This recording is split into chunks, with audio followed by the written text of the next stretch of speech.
Hey everyone, it's Amelia Celeste and welcome to my channel.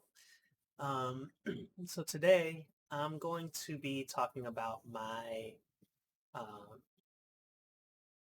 my path to acceptance and just my overall journey, Mia's journey, and how I got to where I am now. On a positive note, however, so tomorrow is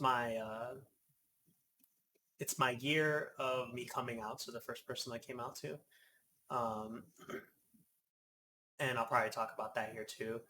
Um, so I figured what better way to celebrate than than to make a video, and uh, and also got great news today. I got a call from my doctor's office that my insurance is actually going to be covering um, all my transition surgeries, like all my gender affirming surgeries that I am doing right now, and I'll discuss that in another video as well.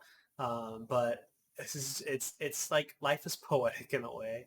It's so close to this year mark, and just the way things are falling in, and just the way things are happening has just been like it just really is poetic. Like, um, so so basically, um,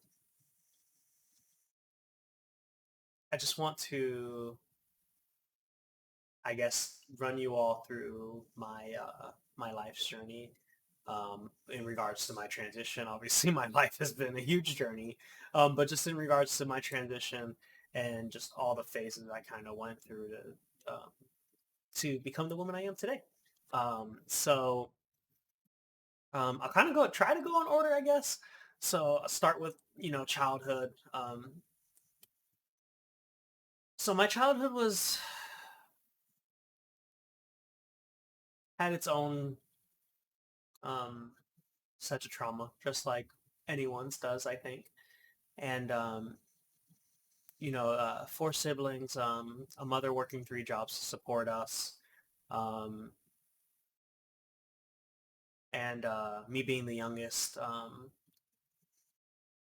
It was hard at times because I almost felt like a burden to my siblings, to my mother, to just to everybody because I was just the little kid that was always in the way. Um,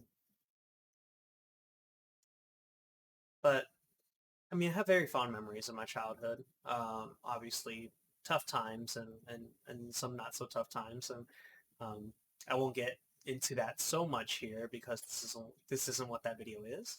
Um, what I will say is I've known since a very young age that I don't want to say that I belonged in a different body because I'm not really sure I'm crazy about that terminology.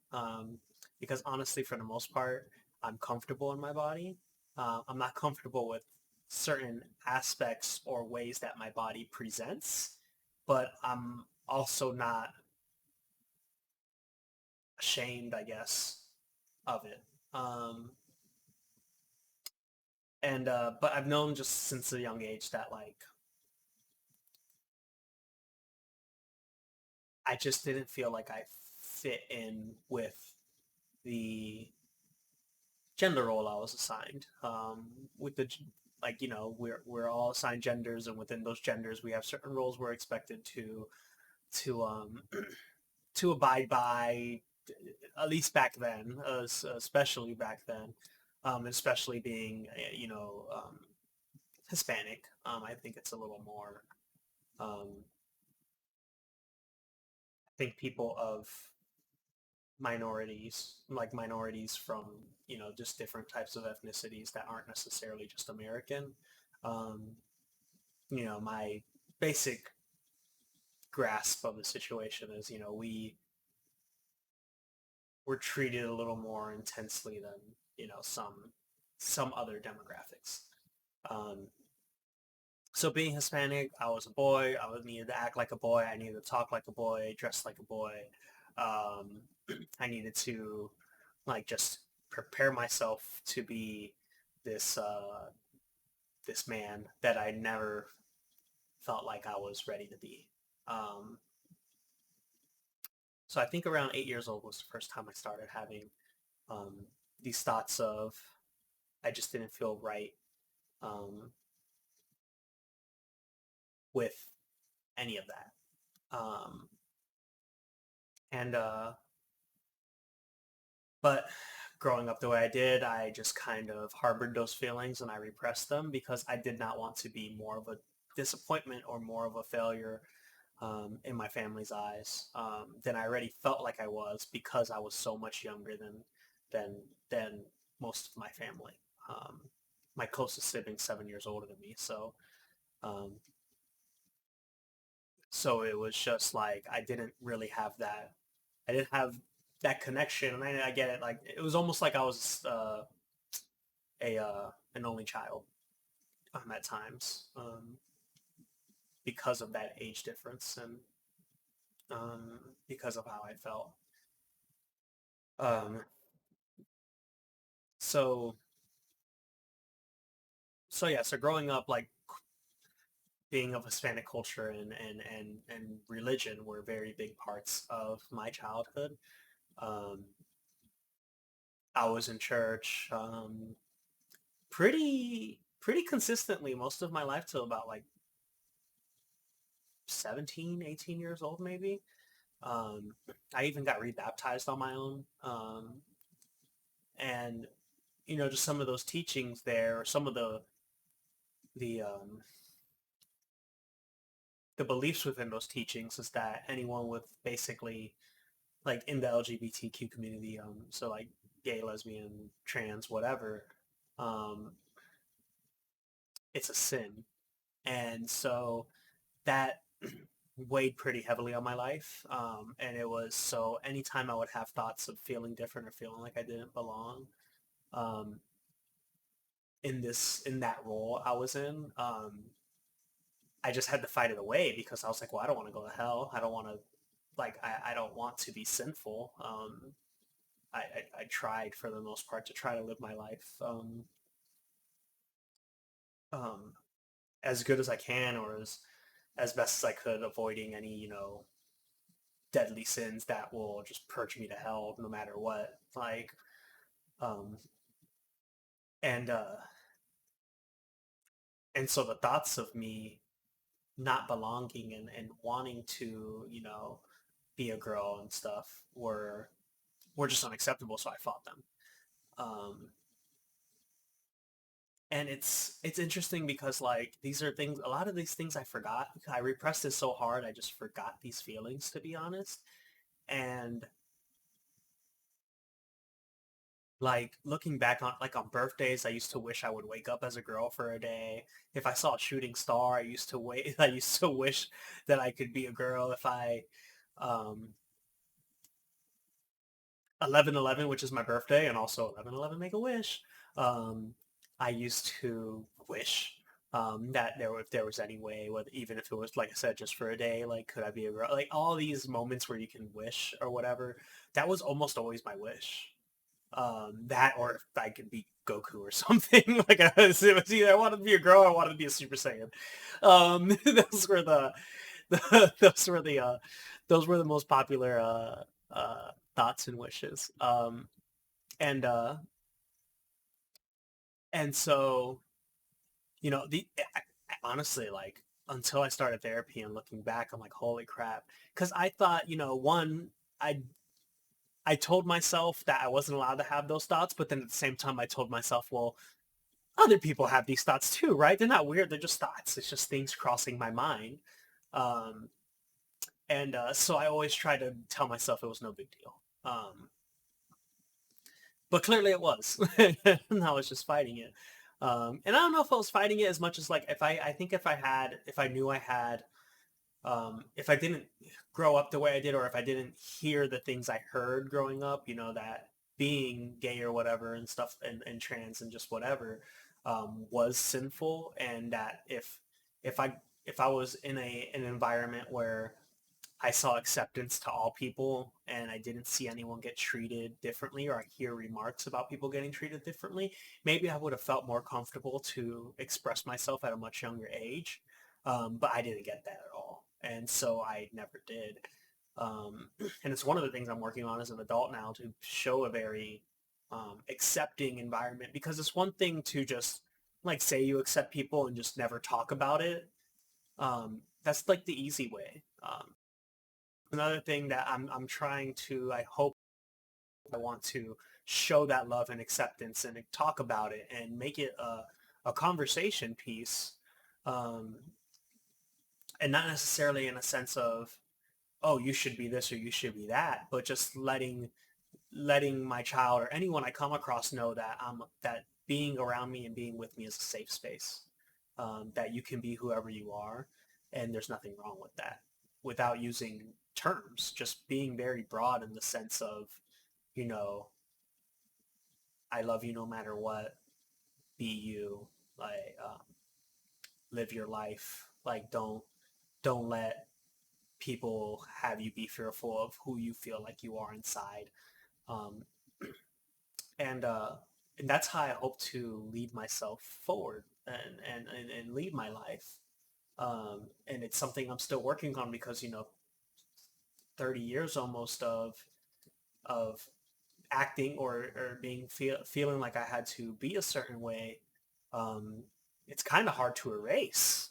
Even though I am a proud trans woman and I'm proud of my journey and I'm proud of who I'm becoming, there's still I still say and do sometimes some like stereotypical, like, or make, or I lump people into categories that I shouldn't be lumping them into. And it's just, and thankfully I have people in my life that from time to time call me out on it. And I'm like, oh crap, I didn't even realize I was doing that. Thank you so much. Um, it's just ingrained in me at this point, but thank you for pointing it out, because now I can be more conscientious, more conscious of it. Um, uh, so that's kind of like the childhood in a nutshell. It's teenage years. Teenage years were a little easier, to be honest. Teenage years were easier and harder at the same time, because teenage years is when I really started to um, dabble in like cross dressing. I would, if I had money for lunch and stuff, I would try to save it and buy an article of clothing or whatever, and just wear it like as a like wear women's clothing when no one was around, just like as a guilty pleasure, or just to like feel comfortable in my skin, like. Um, and I just thought I was a freaking weirdo for it, and so I hid that heavily my entire life. I just started admitting that around the same time I admitted I was trans. Um, and But at the same time, hormones go crazy when you're a teenager. So I was very much a a machismo male. um, in the way I acted and my pursuit of relationships and women and the stupid things guys do when they're alone, and like try to make jackass videos and just like, or the stupid thing anyone does, but the stupid things that the that are associated with males. Just I very much so acted and and uh and portrayed myself as a very guy's guy, boy's boy, man's man, like, um and it was easier, but it always felt like I was running from something. It always felt like I was pursuing that to really show myself, I guess, because nobody else knew, show myself um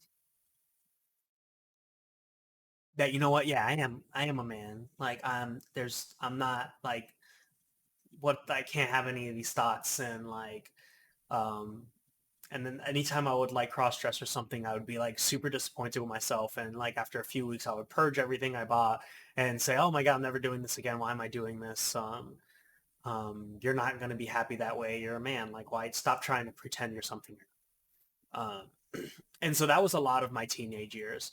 It got easier as high school went on, but I also got just more involved in drugs and alcohol and just partying and just being forgetful all the time. And I had a, quite a few girlfriends. And it so it I did everything I could, I guess, to erase not just not just being trans, but just like my household life and like my feeling of disappointment and my depression and my anxiety. I did everything I could to just avoid all of that. And and so those the thoughts that I was meant to be a woman were repressed a little easier, but it's because I was doing things that repressed everything at that time. Um, and it's things I've gotten far away from. I haven't done drugs in the years. I can't even really drink anymore. Like I start drinking and I'm like, I don't want to do this. Like I just don't get the same whatever from it. Because I've found help finally in therapy and medications and stuff, and coming out at being trans has helped significantly because I've been able to just live my truth and not have to hide such a big portion of myself from the world. um and because that denial weighs so heavy, that fear and that denial of expressing who you are and hiding that, and like especially now in this day and age, like all the googling and stuff I did and all the research I did and all the random am I trans if this, am I gay if that, like, and all the questions I asked online and stuff, and just trying to figure myself out. And then anytime it felt like I was getting close because things I was reading or things I was seeing was like I related to, I would destroy everything and try to forget everything and then fall into a very heavy, just bad cycle of existing, of just being a person. Um, and it was a hard way to live, and that carried on shit up until just a couple years ago. Like it's yeah, it's very real, and it's something I've had in my life forever. And it's because, looking back at it, like I'm really sure that I had childhood traumas and stuff, and I had depression and anxiety and other conditions, but I think a lot of it stemmed from the fact that I just couldn't be me and I just couldn't live. Because it's crazy how getting that weight off my shoulders this time last year, like even though socially trying to come out and being fearful of what people were going to think was a very hard thing, I also was and am just very liberated, and I'm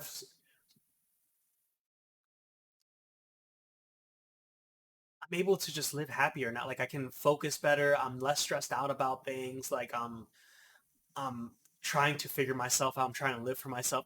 For the first time in my life, I'm living for me. And every decision I've made most of my life have been for others or what I expected others to want from me or expect from me or whatever. And this is the first time like I'm doing this and I'm happy about this. And it's finally amazing living this way and accepting who I am, who I've been my entire life and who I hid from. Um, and it just it clears you up so much mentally because there's so much energy being used in that space that's now being able to be used in other spaces, which kind of sucks at some points because like I cry a lot more now, and I think that's because of hormones, but I'm a lot more aware of my emotions now because my emotions aren't all bottled up on just living a lie. My emotions are able to go everywhere now. And sometimes it's really freaking overwhelming, but other times like, oh my God, I feel, and it's like I spent so much of my life not feeling, um, because I had nothing to feel for. I wasn't happy with who I am and what I was doing. I was just doing it because I felt like I needed to. None of it was for me, and so it's just that's been probably the best thing about coming out has been being able to just feel and live and have the mental capacity to dedicate to other things and other people, and other aspects of my life that I never did before. Um, and That became very evident when I started therapy. I started therapy about a year and a half ago, and it was a couple months of me, like 3 months of me trying to figure out who I was and bringing up my gender identity, which I put on my intake form, but then I tried to avoid. And luckily, my therapist was like, "Hey, you put this in there, and I want to talk about it," and pushed me to have these conversations that I just kept trying to avoid because I wrote that for a reason. I wrote it because I wanted to express it, but then when it came to moment, just like any other time in my life, I was scared to, and and so she pushed me towards it, and we discussed it, and we talked it, and she never once pushed me towards saying I was trans, but she pushed me towards exploring my feelings and talking the things I felt. And that made me get to the realization that, oh my God, I am a transgender woman. And then it was getting to the point where I was willing to come out to her and tell her. And then telling her, and then telling my wife, who was the first person I tell, and then my sister, and then starting to tell some friends, and things were starting to go okay. Um, you know, it but I kept putting myself back to that place of fear, um, which I did most of my. It was something I was very used to because I did it my whole life. It got even worse in my adulthood. I started to party a lot more. I started to um, drink a lot more. I started to try to do anything to keep me away from reality and responsibility. Um, and But also at the same time, I was trying to do the things that I felt like I needed to do as a man. So, you know, getting married, and I joined the army, and I did that for 13 years, and I was with my ex-wife for we got together when we were 19, and we got married at God, what year did we got married in 2006, so we got married at 25, 24. Um, yeah, we got married at 24, um, we just separated now, and she supports me 100%. She's amazing. But she, as much as I know who I am, she knows who she is, and she knows what she wants and what her needs are, and so I respect it completely, and as she respects me.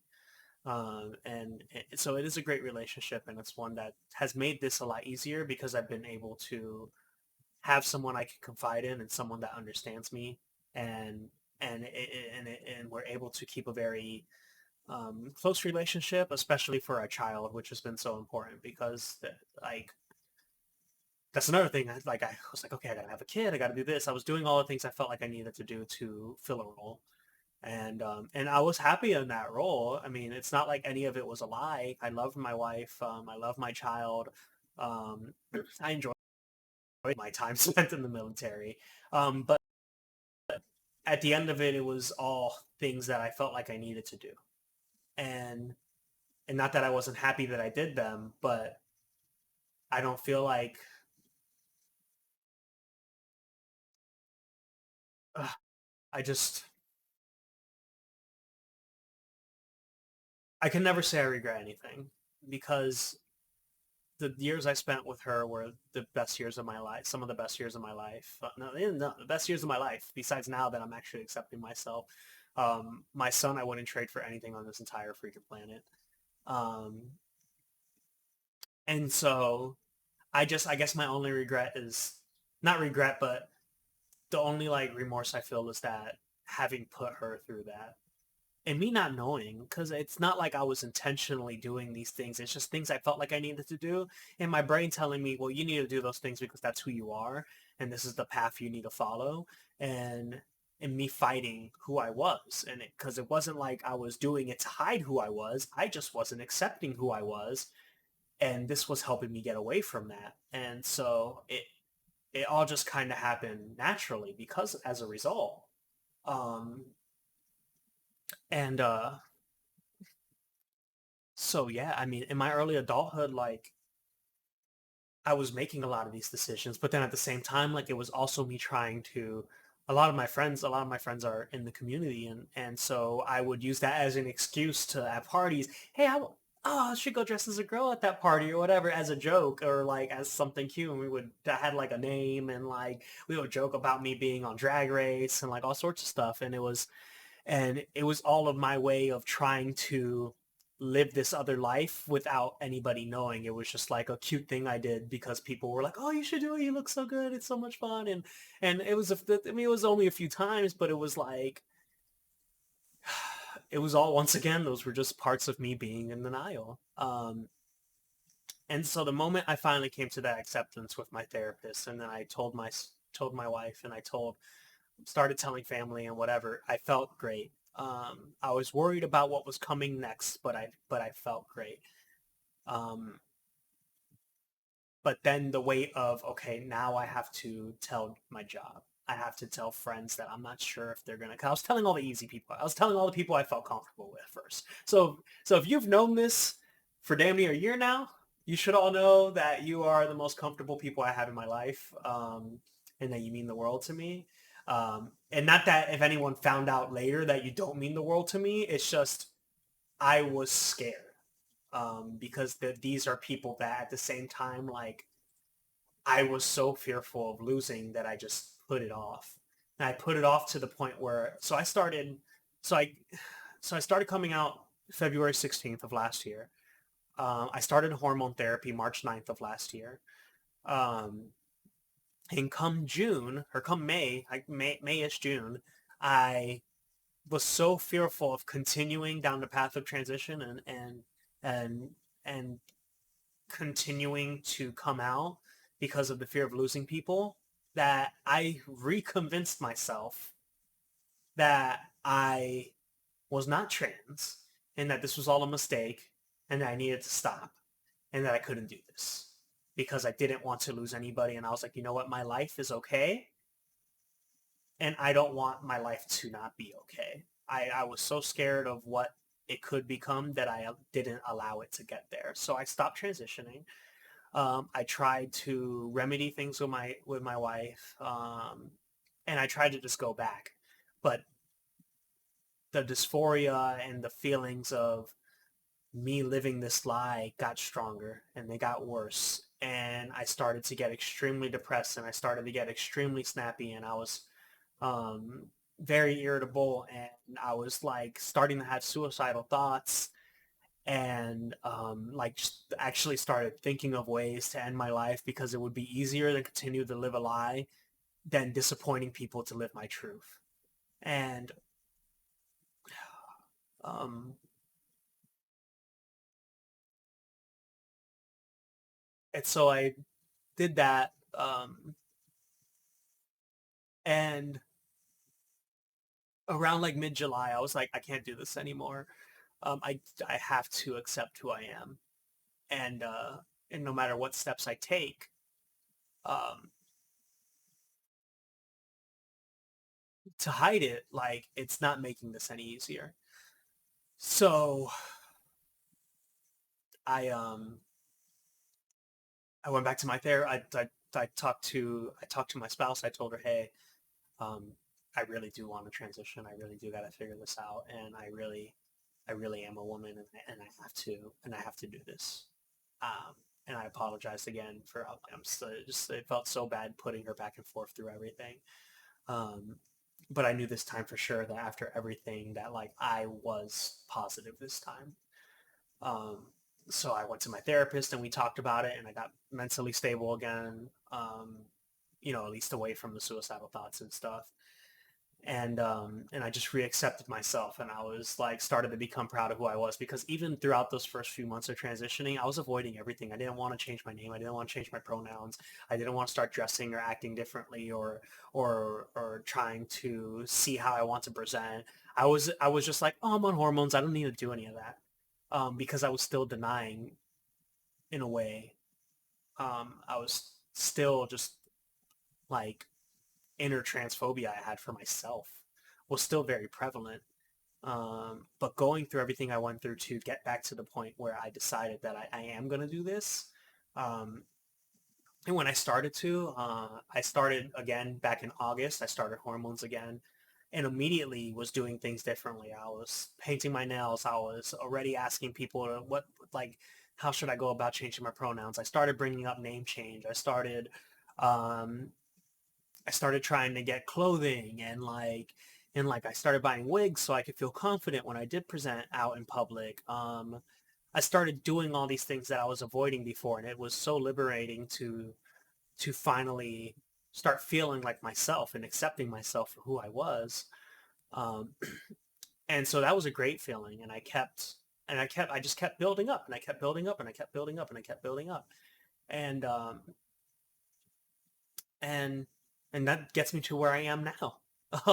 For the most part, and like I said, this is all just like a quick summary, I think, of everything.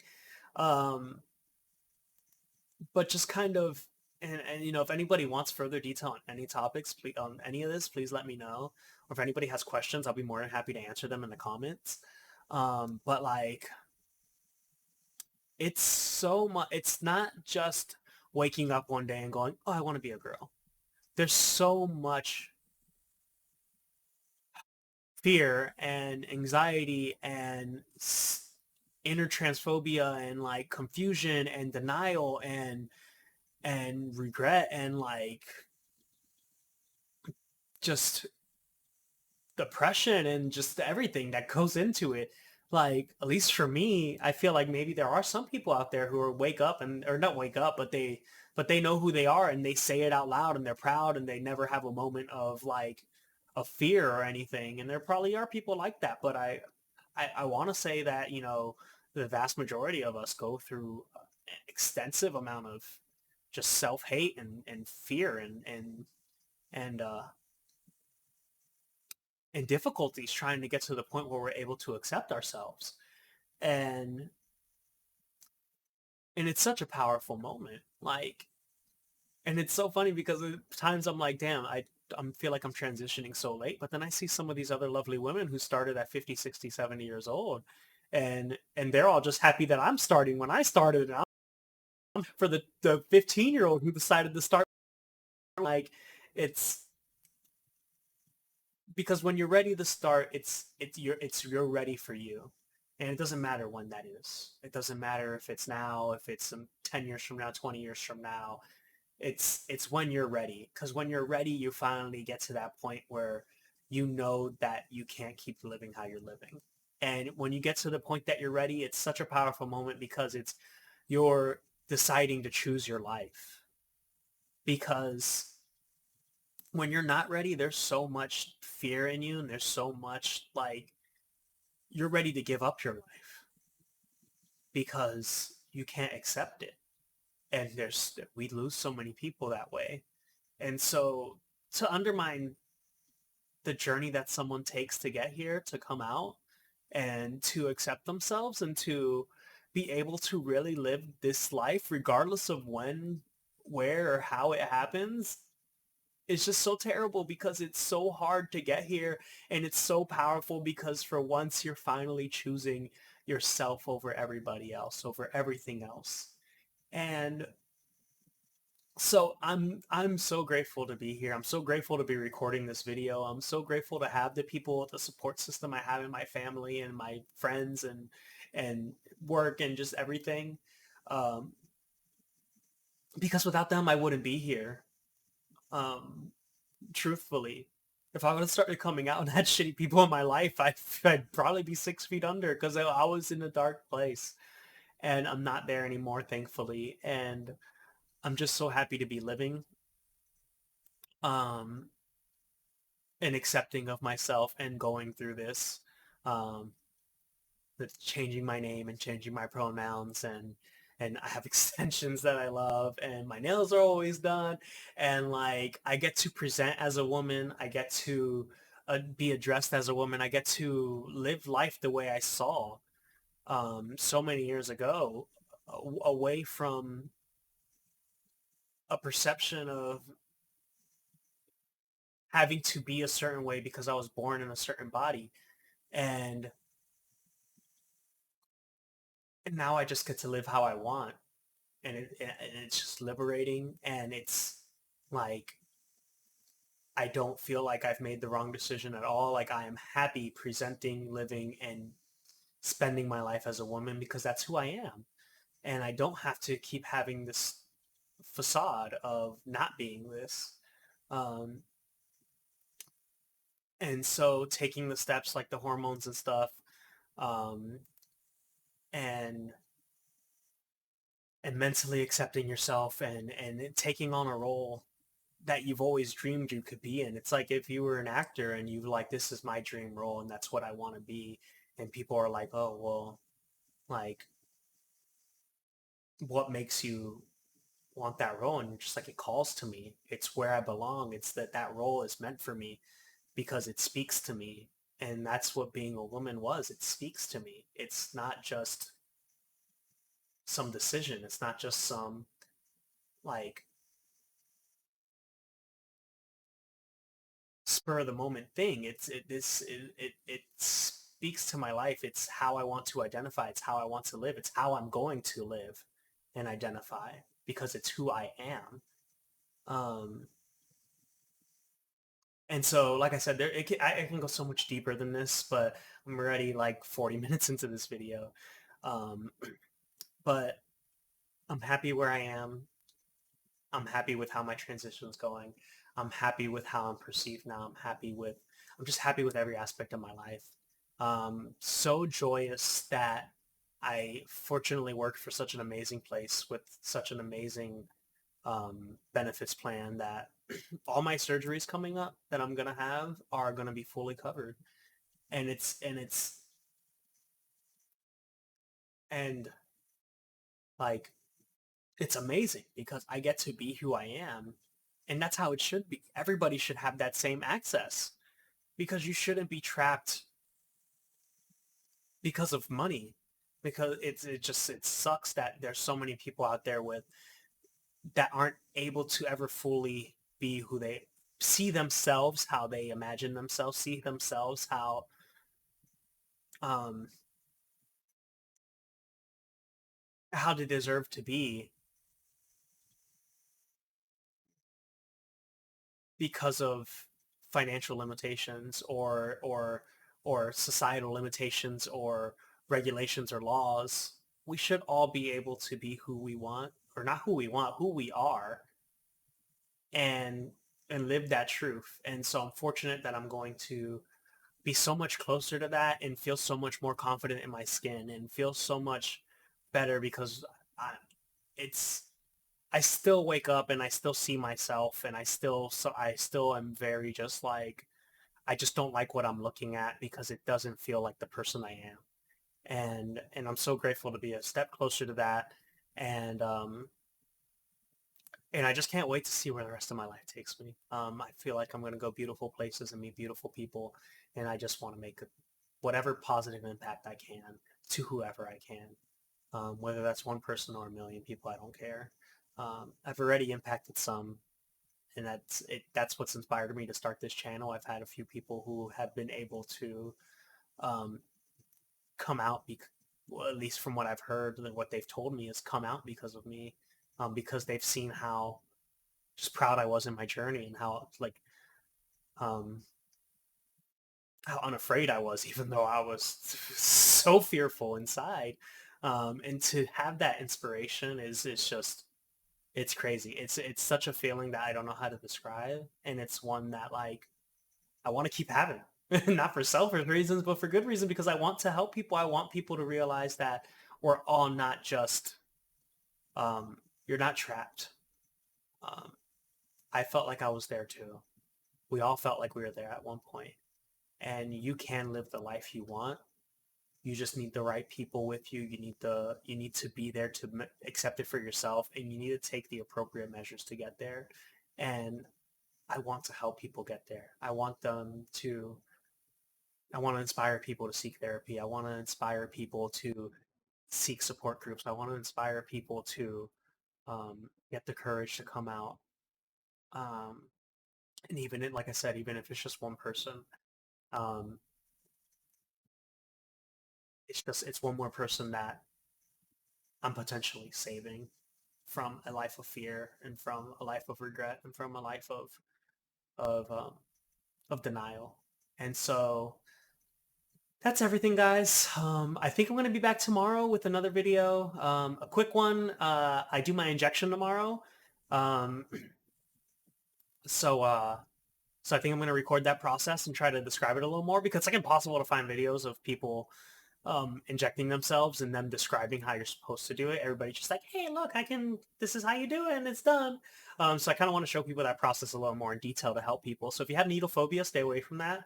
But I want to do that to help people, because it was so hard for me to find anything. And so I just kind of had to piece together like 4 videos and then like just get the courage to do it, because I have a pretty decent needle phobia, which I'm starting to get over. Um, so I'm going to record that and post it. And I think that's good, and a big moment for my phobia, and a big moment that overcome with all of you and whoever else decides to see it and join. So so yeah, thank you all so much for listening to me.